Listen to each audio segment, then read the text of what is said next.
study in Canada. I've been asked by many people to make this video. Many people want to know about education policy, education opportunities, ways to go to study in Canada, and what happens once you graduate from your studies. Are you able to adjust and become resident over there? So this video is going to cover the following aspect. Number one, I will talk about getting the opportunities to study in Canada as a fully funded student, international student, to get scholarships. That will be aspect number one of this video.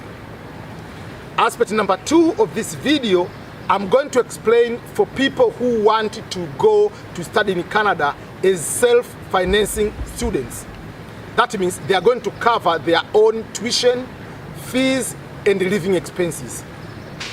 And on that particular note, I will go further to convince you, to explain to you, if you want to go as self-financing student, why you should go to specifically to go to Canada and not other countries.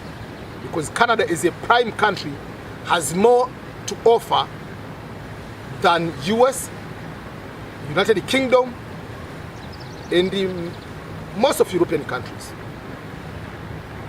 And in the end, I'll talk about the work authorizations, being allowed to work while you are a student, and after finishing studies, what are the requirements or what are the opportunities of working, having the work permit post-studies.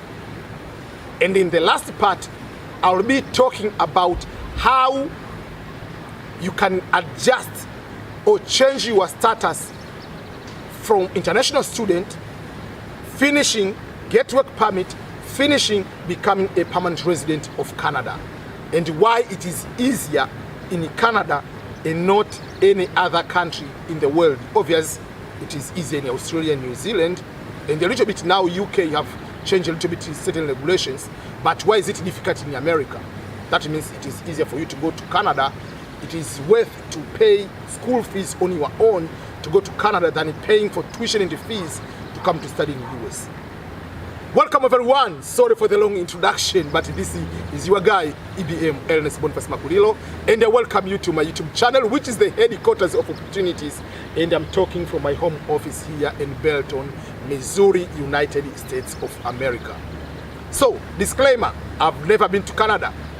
I've never studied in Canada, but I know a lot about education opportunities, scholarships, be in Canada, US, New Zealand, Australia, and Europe.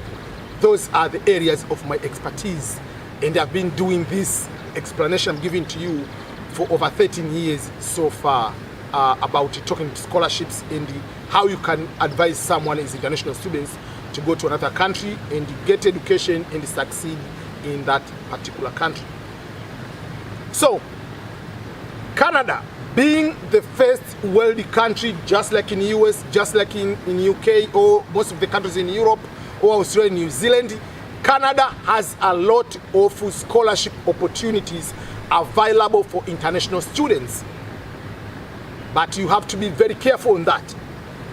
Number one, 99% of these scholarships, there are, I say 90%, 98, 99, a lot of these scholarships are for graduate studies, master's, PhD, or doctorate, and postdoctoral studies. Very few are for bachelor's or undergraduate studies. I have some friends of mine studied at the Carleton University in Canada, has a lot of undergraduate opportunities too in that university. But majority of the universities offer scholarships. These scholarships can be given by the government. There are government scholarships, just like in the US, we have Fulbright as a government. When you go to Germany, they have DAD. If you go to England, they have Chevening. So even in Canada, they have the government fully funded scholarships for international students. In this video, if you watch this video through my YouTube channel, which is youtube.com/EBMSCHOLARS, in the description of this video, I'm going to post a link of all scholarships for full funded programs to study in Canada. so you can be able to see these opportunities. So if you watch this video on Instagram or on other stream or other way, please make sure that you go to my youtube.com/EBMSCHOLARS to check this video and the links which will be posted there. And the same video also will be posted on my website, which is a scholarship website, which is called the EBMSCHOLARShips.com.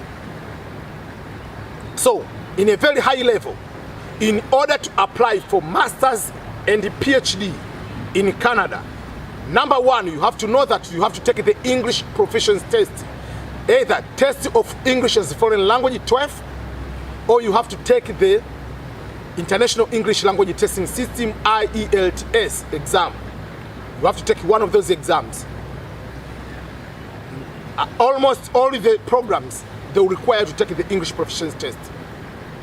Secondly, the good thing about Canada, they don't have extra exam like in the United States, where in the US we have GRE, GMAT, MCAT, LSAT, all those kind of exams for graduate studies, and for undergrad there is ACT, SAT, all those exams.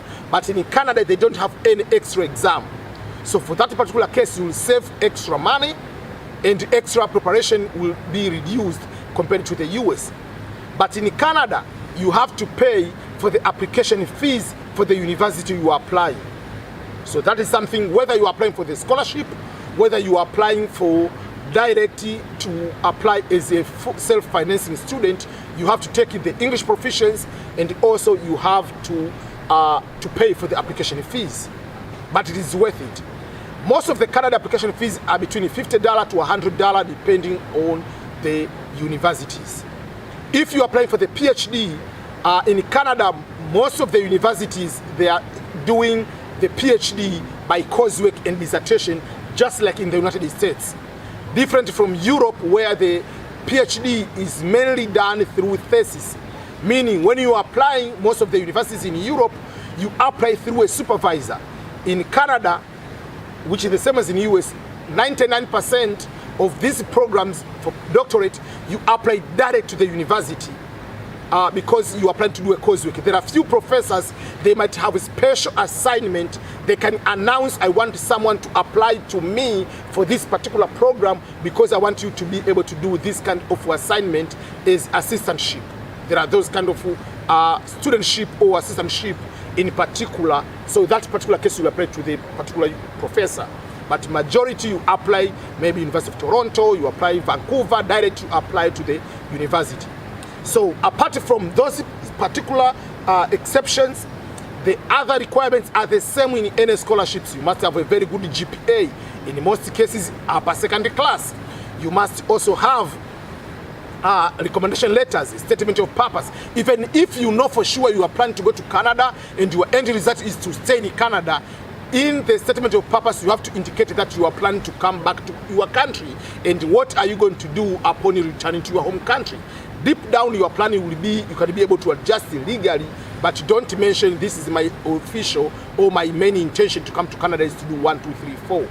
It's not a good idea, because most of the scholarships are for the reason that you have to go back to your home country. Even if Canada is more welcoming to have merit-based immigration, when you go to the visa, you don't say, oh, you know, I'm going to pay all this money to go to study Masters or PhD in Canada. When I finish, I'm going to stay there.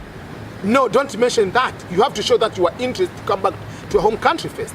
And what are you going to do to see that you are going to be positive? But while you are there, yes, there are opportunities of you to adjust, change your immigration status, which are the legal ways. But those you don't need to disclose to go and show off at the interview at the Canadian consulate or Canadian embassy, wherever they are, to do that. So remember, most of the applications are starting in August until December. Some universities are in November. But make sure that there are few that go up to January. But I'm making this video early so that you can know when to expect. This is the time for you to get ready to apply. Go and take the English proficiency test. I know there are some of the universities, they might give exception for you to go to study there without taking the English test because of the COVID and other reasons. But don't wait for this kind of loophole, waiver, sympathy. Get ready, make sure that you go and take the test if you are capable of doing the test. You have to make sure that you take the test. Is expensive. TOEFL is about 220. The IELTS is about 320. So it's expensive depending which one you are going to take the exam. So if you want to go as self-financing student, as international student, you want to pay for your own, I advise you not to spend your money in US, or to spend money in UK, or to spend your money in Germany, or to spend your money in other countries. Focus to pay your education in Canada. Why am I saying that way? If you are a father, you want your child to go to Canada to study bachelor degree. If you are on your own, you want to finance yourself, Canada is a prime destination because of the immigration regulations. Unlike other countries, if you go to UK, you go to other European countries, you come to the US, international students, you are allowed to work 20 hours per week. The same as in Canada. You are allowed to work 20 hours per week. But in US, you have to work on campus. Until the school is closed during the holiday time, you can work off campus full time. In most of the European countries, you can work even off campus during the school year, but 20 hours per week. Unless otherwise the school is closed, you can work full time. The purpose is for you to concentrate as a student full time. But in Canada, international student, you are also allowed to work 20 hours per week on campus, or to work 20 hours per week, which is part-time. But if you have dependent, meaning dependent, I mean you are married, the wife is the student, the husband will be given the work permit to work in Canada full-time to any employer. That is something different from US. If you are in the US, you are the husband, you are studying at the University of Wisconsin, Madison, or you are studying at UCLA, or University of San Diego, or Chicago, you are fully, whether you get a scholarship, the scholarship doesn't cover for your children and your spouse. If your spouse is coming here, your spouse is dependent, is not allowed to work. You have to know that. Your spouse in the US is not allowed to work. In most of European countries, also you are dependent, your spouse is not allowed to work. But in Canada, you are allowed. So if let's say your husband and wife, maybe you are brand new married couple, you can go to Canada. One is going to be a student. Yes, you can pay maybe, let's say, school fees, maybe it's 15,000 per year. I'm giving you an example. You can figure out to get the bank statement, whatever. But while you are there, you will be able to sustain the life because wife is working full time. If wife is working full time, wife can make 4,000 per month as a full time. And you working as part time, let's say $14 per hour or $15 per hour, you can make 2,000. So husband and wife, you can make 6,000 or 5,000. So per year, both of you can make over 60,000 per year, and life can continue. So because you are allowed to work in Canada, that can help you a lot, especially if you are a couple. And again, let's say you are studying bachelor degree, is 4 years, or you are studying master's 2 years, you are studying PhD 3 or 4 or 5 years. So in the US, for instance, if you finish your studies, you are given 1 year post-study work permit, which we call OPT, optional practical training. But if you are in the science and technology programs, you are given 1.5 years, which is 18 months. In the United Kingdom, they just passed on July 1st, international students to be allowed, if you do masters, to be allowed to work for 2 years, and the PhD you're allowed to work for 3 years. In most of the European countries, just 1 year. But in Canada, if you do bachelor degree for 4 years, you'll be given a work permit of 4 years. If you do masters for 1 year, you'll do a 1 year work permit. So that's why you don't need to take a program of less years. So if you're going for masters, find a 2 years masters program, which are majority of the programs. So you'll be given a work permit of 2 years. If you do PhD for 4 years, you'll be given 4 years of work permit after studying what they call post-education work permit or post-study work permit. And the good part is this one. While your spouse, let's say your spouse has a bachelor degree or your spouse has a master's degree, and while you are studying, let's say you are studying master's PhD 4 years, that means your wife will be working full-time. After 2 years of working full-time, your wife can apply for what is called the Express Entry Program to go and get a permanent resident of Canada.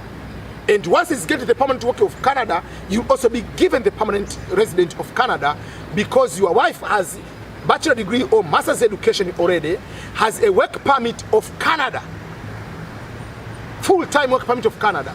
Speak English, and maybe you are not 60 years old, you are 50 or 45, which is a good age. So all these kind of points, in Canada they have what they call the merit-based immigration or the point-based system. And even yourself, let's say even if you are not married, yourself you are single, if you finish your studies, let's say you have 4 years of work permit, plus the part-time you had, and while you have 4 years or 3 years of work permit, you'll be allowed, after that work experience, you'll be allowed to apply for the express entry. And also they have a special immigration path for the international students after finishing studies and work to apply to become permanent resident of Canada.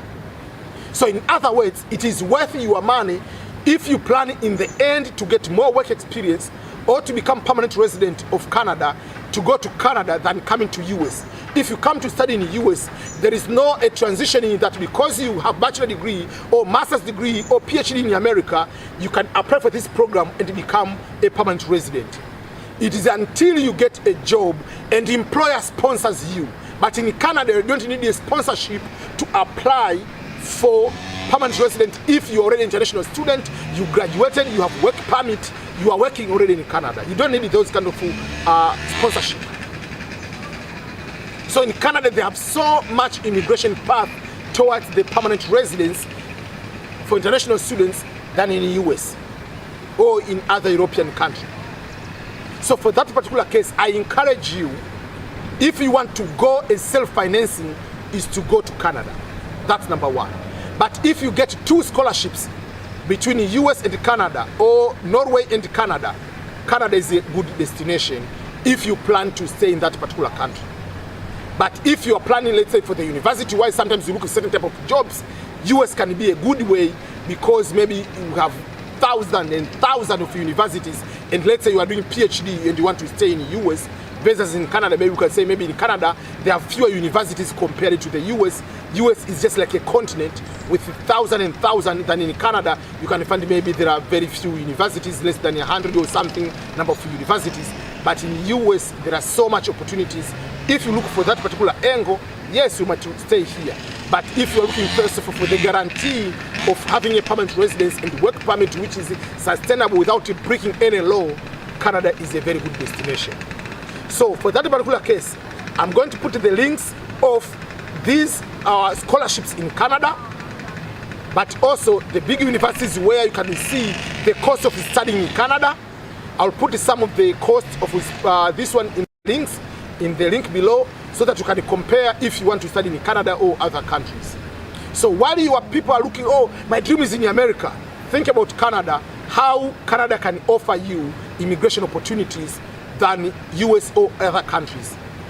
President Trump last year was planning to change to end immigration in terms of the green card lottery and to introduce the exactly copycat of the Canadian immigration, which is a merit-based immigration, to the United States, which is Canada, Australia, New Zealand. They have the merit-based immigration, which could give so much people. The current US immigration is more the family-based. Apart from the lottery, that means I can bring relatives a lot. But if you have degrees, you cannot just apply into the system, or I'm just coming in America direct to get a green card just with my experience, or I'm doctorate from the University of Dar es Salaam, or I'm senior professor, or full professor from the Kenyatta University, or Kuala Lumpur, wherever university you are coming from. You cannot have those opportunities. You can get H1 visa, which is still very restrictive and very difficult to get still. So think about Canada, think about studying there, think about immigration there.